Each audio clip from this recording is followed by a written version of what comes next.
Okay, Reggie, before we get into our normal segments, I'm under the impression that you have a special guest from Compton that you would like to introduce that we'll be hearing from this week. Can you go ahead and introduce him?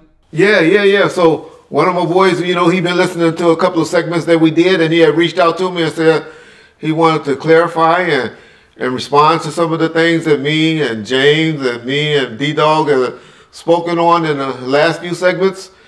And he's somebody that's from the neighborhood that I grew up in.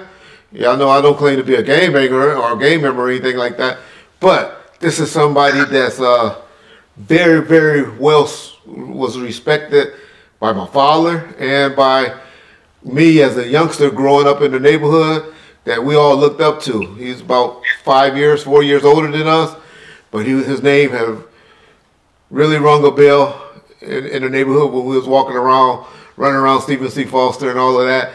And matter of fact, me and his brother was real close growing up in elementary school. Hopefully he'll speak on that. But this dude is from the mob area. I call him. They don't like to be called leaders or anything like that because they just don't like that. But somebody that I have always thought, if you would have asked me who was one of the leaders of the mob, I would have said this guy. I call him Big CJ. Y'all saw him over on Street TV with Alex Alonso about 2 or 3 years ago. And hopefully y'all can go check that interview out again. But my homie Big CJ from the mob area, he's going to be with us for a few episodes and get some stories from him. So y'all please welcome CJ to the Bomb First with Reggie and John. What up, dog? Hey, Reg, what's up, man? You got me on Bomb First, man. I can't believe it. I know people are going to be like, where the hell this come from? Right. Well, it was with a clear conscience, of course. Okay. So, yeah. Cool. So, yeah, man. So, how you doing, man? Man, I'm good, man. I'm glad to hear about you, man. Man, first of all, I hear there's been a lot of stuff going on in the neighborhood. And, I heard about what happened to Mom. Sorry to hear about that. First of all, I can't go without asking how she's doing. Oh, she's doing great, man. My mother's recovering really well, man. For 88 years old, man. Ooh, you know what I'm okay. saying? To have to go through that. It was a traumatic experience, but praise be to God, you know what I'm saying? She's doing well, man, and I'm blessed and happy for that. So people don't know what we were talking about. Can you kind of give a quick summary of what happened or what I'm talking about? Yeah, my mother was, she was a victim of gang violence, a situation that occurred at my mother's residence, and it was a shooting, and my mother was shot. So, and she lost one of her legs. Leg had to be amputated. So, yeah. It was a hard time. That's what took place, man. Yeah, sorry to hear that.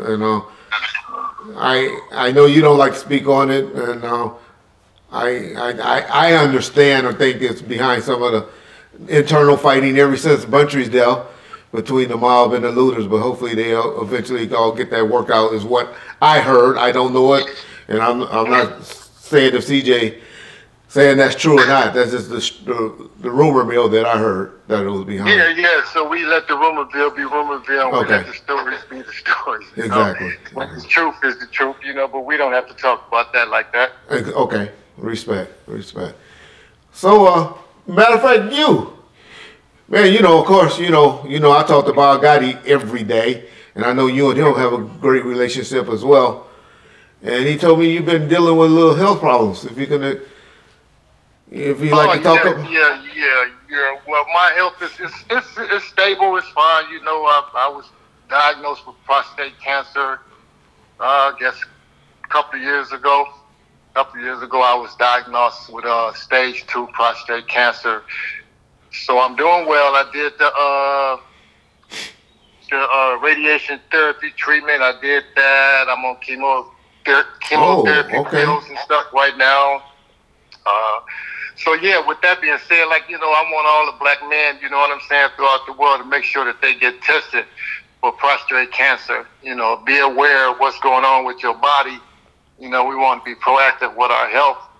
So make sure that, you know what I'm saying, you know, you get tested, and, you know, whoever your associates are, they get tested as well. You know what I'm saying? And Man. even other cancers. It's just not prostate cancer, Yeah. colon cancer, you know what I'm saying? Just black men, just period. Be proactive with your health, man, and take care of yourself. Be mindful of those type of things that's taking place inside our body. Big CJ, you know God made you reach out to me. Guess what I'm going through right now? Man, What? I swear. Okay, about 5 or 6 years ago, I had did the PSA test, and my PSA came back at a level 7, which was a little high. Not too That's bad, high. but a little high, right? Yeah. And so they took me, and I went and did where they did the 12 pinches in my butt and all of that, right? Right. Came back okay. This was about 5, 6, 7 years ago. I swear, CJ, 2 weeks ago, maybe 3 weeks ago, about 3 weeks ago, I went and got blood work, because I'm always getting blood work now, ever since I've been, you know, messed up recovering from this bullshit. And so I went and got some blood work done, and my doctor come back and said, Reggie, your levels are back up. Your levels is a 14, right? A 14. Wow. And she said, so she sent me to go get a ultrasound because I also had a little bladder infection, and she said hopefully that's what's throwing it off. She sent me to get an ultrasound and all of that, and my levels. So then I did blood work again, and she just called me on Friday.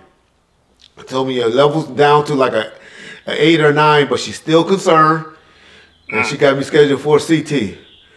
To go take a CT to get it checked out more, to get my bladder and my prostate checked out again because of my levels. And I'm saying all of this is she just put somebody in my life so I can be consultant talking about this too. Right. Yeah, because that's a serious matter, man. So, you know, we want to be proactive on that. Like, Yes. you know, cancer is not anything to play with, you know, and especially if you can go, you know, and get yourself tested, if people can go get tested and be aware of what's going on with their bodies and what's going on inside their body before, you know what I'm saying, it's a point where it's, you know, it's beyond repair, you know. Exactly. So, All yeah, right. so yeah, man, did you do your biopsy? Did you do a biopsy? I did a biopsy like 7 years ago. She haven't even sent me to that point yet because she's hoping that it's something that's going on with the infection that was inside of me that was causing my levels to go up like that. Oh, okay. Because I had took an exam about 3 or 4 months ago, and my levels were like a 4 or 5. Oh, okay. And so she hoping that there's something going on with me, infection. That's why I know y'all been talking about me in the comment section and stuff, but that's why my throat and all of that been whining a little bit because there's something going on, but I'll be all right because I get tested. I ain't scared to go to the doctor, and that's what my homeboy Big CJ is trying to tell us. Once you get past that age of 40, go to the doctor. Don't be scared to go to the doctor, man. Exactly. Go to the doctor. Exactly. Okay.